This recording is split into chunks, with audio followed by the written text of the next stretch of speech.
Why aren't you releasing the files? What's wrong? Transparency.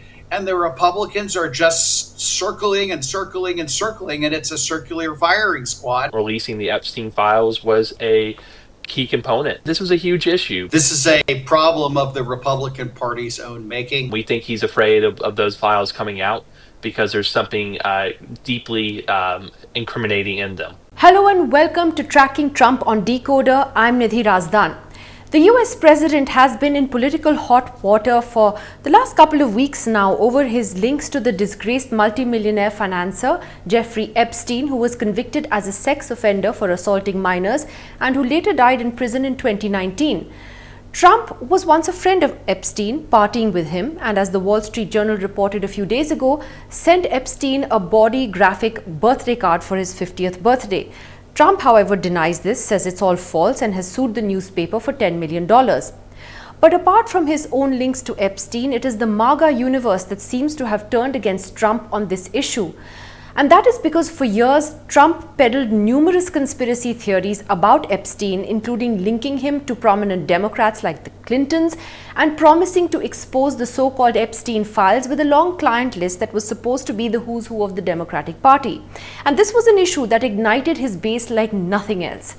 Trump and his MAGA universe did not believe that Epstein died by suicide, except that all of a sudden, in his second term as president, Mr. Trump has dismissed any talk of any files or lists and really doesn't seem to want to talk about Jeffrey Epstein at all anymore. He says it's boring, it's a witch hunt. Now, this has led to far-right commentators, podcasters and others who've been his supporters accusing him of a cover-up. They were promised all the gory details, but in the end they've got nothing. So how does the controversy actually impact Trump and the Republican Party? Now, before we get to our panel, here's a quick recap of who Jeffrey Epstein was and why he's making such big headlines all over the world at the moment. Let's take a look at that graphic first.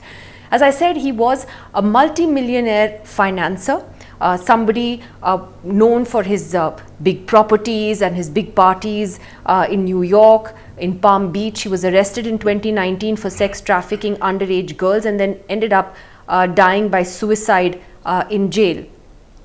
That theory, of course, was then challenged by, as I said, the Republican universe or the MAGA universe, which believes that there's much more to it than meets the eye. But Matt Klink, he's a Republican strategist and political analyst. He's joining us from Los Angeles, California on DeKoder today. Thanks very much for being with us, Mr. Klink. Christopher Hale is a Democrat strategist and political analyst who's in Washington.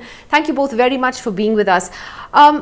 Christopher Hale, if I could ask you first, there are so many issues over which Mr. Trump has courted controversy over the last 6 to 8 months. But this is an issue that really just doesn't seem to be going away. And, Jeffrey Epstein died a long time ago. It's still making headlines. Why do you think he's not able to shake this one off?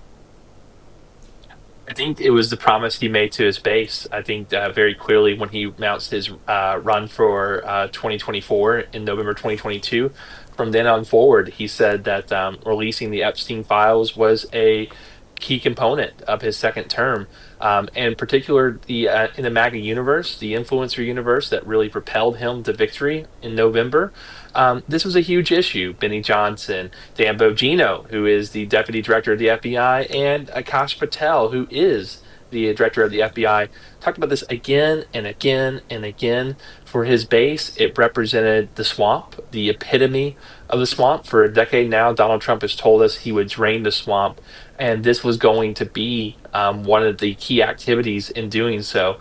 I think it's been hard for him to weasel his way out of this because this was a key component of why his base supported him again and again. Remember, we had a competitive primary in 24, and this base put him over the top. So they got him to the dance, and now they want results. And I got to say, on the left, there was less obsession with Jeffrey Epstein. We care about it now. We think he's afraid of those files coming out because there's something deeply incriminating in them. Mr. Klink, why do you think, as someone who is a strategist for the Republican Party, why do you think that this is a headline that Mr. Trump isn't able to shake off? And do you think it's actually doing damage to him? Well, I certainly agree with the first part of what the my previous guest said, that this is a problem of the Republican Party's own making. Look, if there were something salacious in those files, the Democrats threw the kitchen sink at Donald Trump. They would have released them during the 2024 campaign or sooner to try to stop him from running for office. All that being said, that there's that old saying that if your opponent's digging a hole, don't give them a ladder. I think that the Democrats have found something that they're going to fan the flames on and make the Republicans squirm for as long as possible on this. Look, I think that, again, your previous guest nailed it, that the MAGA universe, this was something that the expectations were artificially raised. Pam Bondi even went so far as to say that she had the files on her desk with a notebook, and then with a gigantic thud, oh, there's no list. And everybody was kind of like, wait, what is going on here? So again, I don't think there's anything salacious here, but it is something that the Democrats can just continually rake the Republicans over the coals and to say, release the files. What's wrong? What's going on? Why aren't you doing it? And the Republicans are going to squirm. And look, you had Speaker Johnson just yesterday. There were going to be enough Republicans who were going to vote for what's called a discharge petition in the House of Representatives to move forward on passing legislation to force the release of these so-called files. And Speaker Johnson, rather than call the vote, he recessed the House for the summer.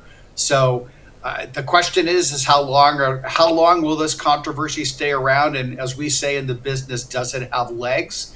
It remains to be seen. But right now, this is about the last thing that Donald Trump wants to talk about. But can I ask you, Mr. Klink, I mean, you make a good point that if there was really something in those files that would have incriminated Trump, there was a Democrat administration before this and they could have put it out there before the election. But having said that, even though there's actually nothing that we know in public domain so far that actually links Mr. Trump to any criminal activity with Jeffrey Epstein, why is it that there is so much anger about this, not just from the cover-up point of view, but do you believe that there is now a growing feeling that Trump is hiding something about himself? And the reason I ask this is because, there was a time when he called Jeffrey Epstein a terrific guy. Then he said that, they hadn't spoken in 15 years. He was the one who kept talking about these files. He suddenly has done, an about face on that. But is this something that's personally damaging him? And are people beginning to doubt, his own culpability here? No. No. I mean, look, you mixed a lot of, you slammed about 24 years of time into two sentences and mixed up a number of events.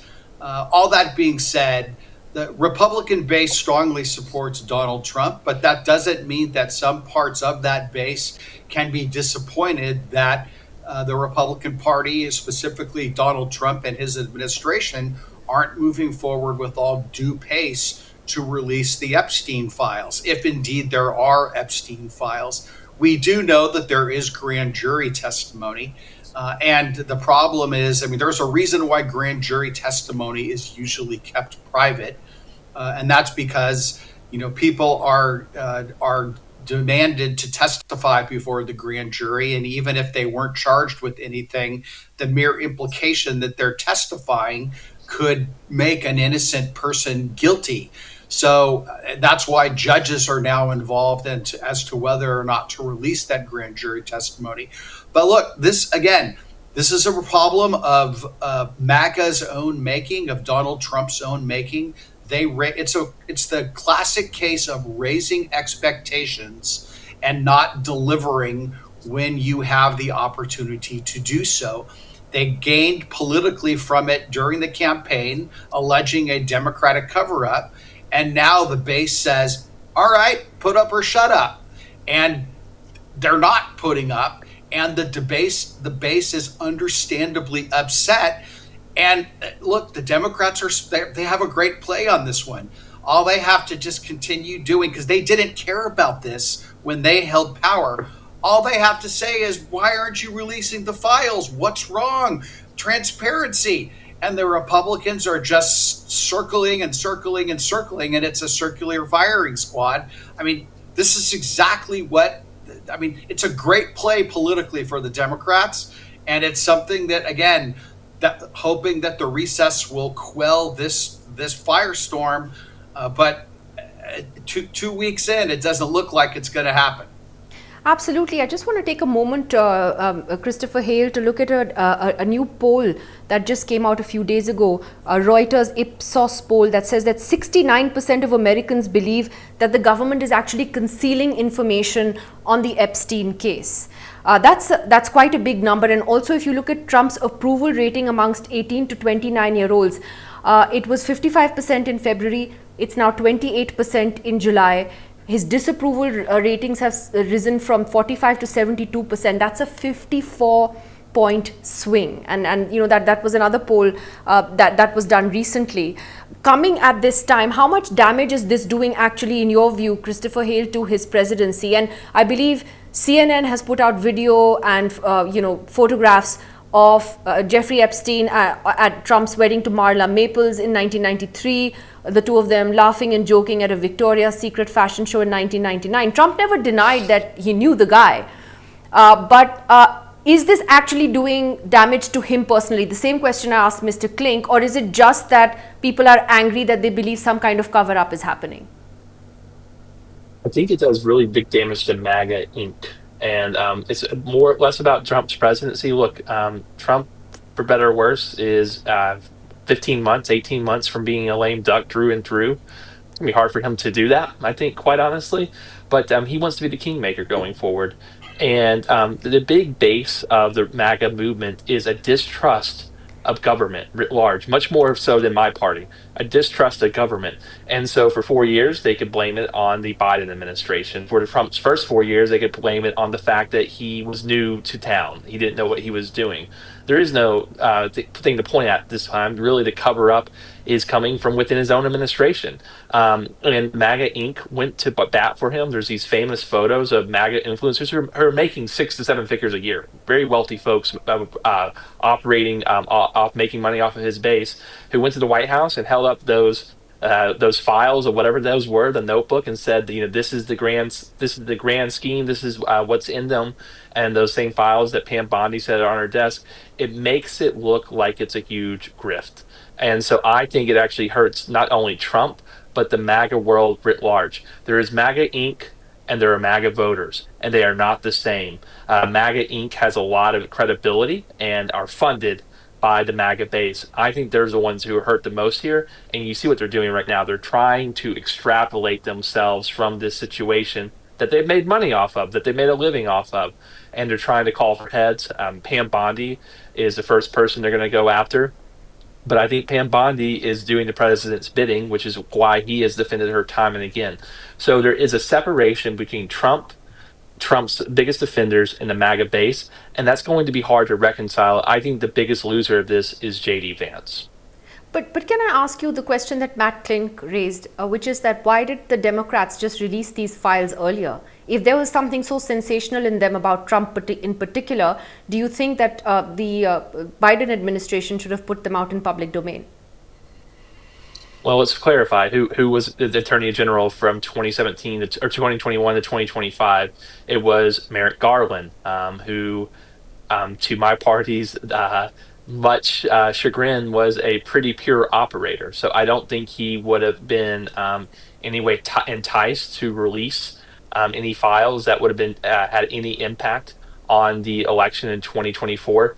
I don't know what was in the files, but I think that if there was any part of the Biden administration that would have had scruples about releasing anything damaging to it in the lead up to the 2024 election, I think it would have been DOJ. And just to get a little bit into my own party's drama, remind you, from July 2024 till election day 2024, it was not the president who was running for re-election. So there's a different sheriff in town. So I think there might have been even more scruples against releasing something that would have boosted Kamala Harris's campaign in those final weeks. A quick last round of questions. Matt Klink, just looking at Trump's approval or disapproval ratings, whichever way you want to look at them, is that a big concern to you? Obviously, that's not just because of Epstein. There might be a whole load of other factors that when you look at these polls. But would you say the Republicans are worried? There's a midterm election that's still more than a year away, much more than a year away, next November, as in next year November. But is this something, that would be worrying the Republican Party, that his disapproval ratings at the moment are so high? Well, there are two separate questions, I think. One, Trump's approval rating has never been particularly strong. But in the modern presidency, the same holds true for Joe Biden and for Donald Trump. But I think you're absolutely right, though, about the second question is, do the Republicans worry about, especially the House of Representatives, because the Republicans only have a 5-seat majority. That's the biggest challenge, is that can Donald Trump avoid the midterm hit that the party in power traditionally takes? And I think we've just on the ballot, turnout drops, and by that turnout dropping, it actually helps Democrats.